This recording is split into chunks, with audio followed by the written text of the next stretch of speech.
Monsieur, Madame Benjeddah, concernant le réseau, vous avez présenté quelque chose de très... S'il vous plaît, une seule question. De parfait sur le réseau. Nous avons 3 questions seulement. Nous avons 3 questions seulement. Donc, une seule, s'il vous plaît. Bon. Merci. Je peux? Oui.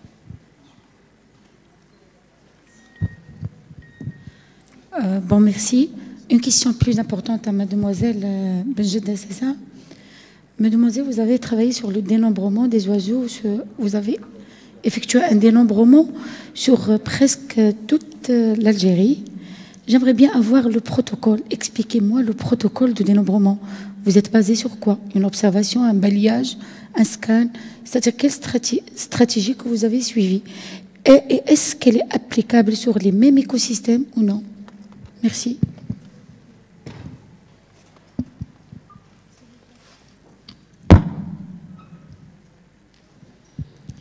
Alors, bonjour à tous, je me présente, je suis mademoiselle Abdesmad Hadjera de l'INA, enfin de l'ENSA, et je voudrais poser la question pour le dénombrement au niveau de, enfin le dénombrement hivernal, ce qui se fait par la DGF. Alors, ils n'ont pas cité les limicoles, donc je ne sais pas, est-ce qu'ils ne trouvent pas de limicoles dans les stations qu'ils visitent ou là dans les régions qu'ils visitent, ou est-ce que c'est par manque de spécialistes ou voilà, j'aimerais bien qu'ils m'éclairent sur ce point. Merci. Merci madame. Donc c'est aux communicants de répondre aux questions. C'est bon, merci.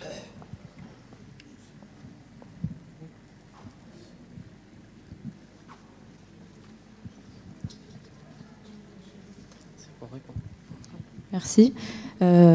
Bon, pour expliquer le protocole de dénombrement, c'est pas moi personnellement qui fais les dénombrements, c'est un réseau, c'est des groupes par région.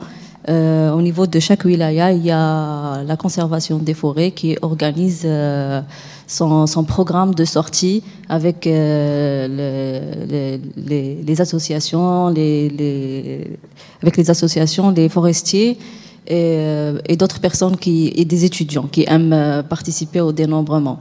Bon, c'est des groupes qui... le dénombrement se fait au mois de janvier, tout le mois de janvier.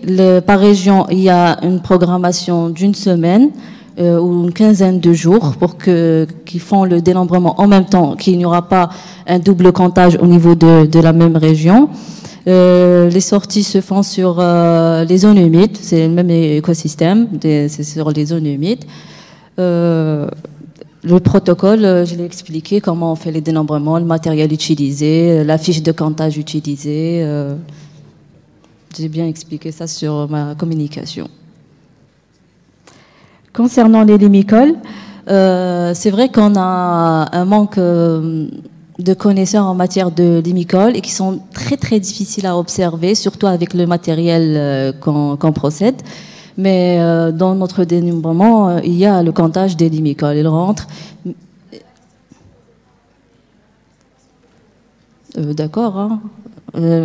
Même dans notre bilan national, il y a les limicoles, ils ressortent. Mais j'ai mentionné que nous essayons de renforcer nos conservateurs par rapport à la reconnaissance des limicoles à travers des formations aussi. Merci. Pardon, il y a la chef de groupe de la région Est2 qui veut rajouter quelque chose par rapport au protocole. Bon, salam alaikum, bonjour tout le monde. Je me présente, c'est Madame Benbouri Shrahma, chef de région Nord-Est 2 dans le réseau national d'observateurs ornithologues. Bon, la région Nord-Est 2, comme elle a dit ma collègue Mademoiselle Benjeddah Nadjiba, c'est la wilaya de Bidjaya, Tizi Ouzou et Bouira.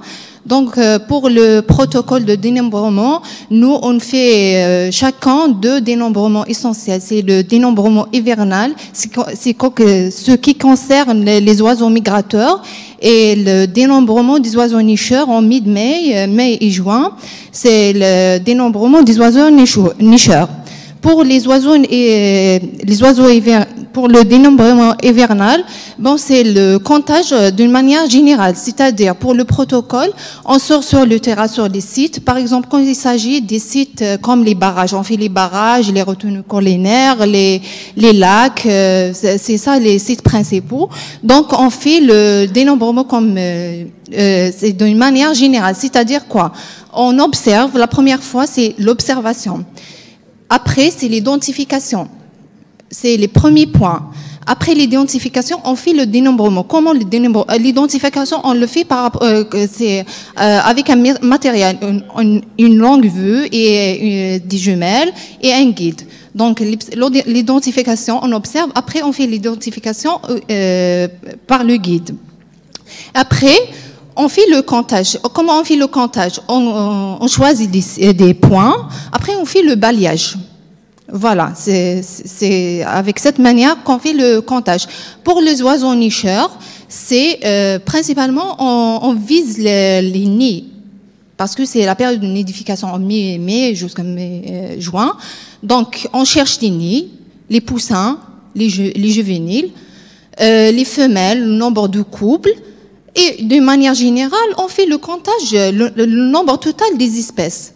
Et pour les limicoles, il n'a pas cité les limicoles parce que on a visé les points essentiels de comptage, c'est-à-dire les espèces qu'on observe pour la première fois dans les sites, les espèces en voie de disparition. Sinon, on trouve toujours les limicoles, on trouve des chevaliers, on trouve des ils s'appellent les petits gravelots, les gravelots accolés interrompus, plusieurs limicoles. Les sites de l'Algérie sont très riches en limicoles. Voilà. Merci à vous. Merci, madame.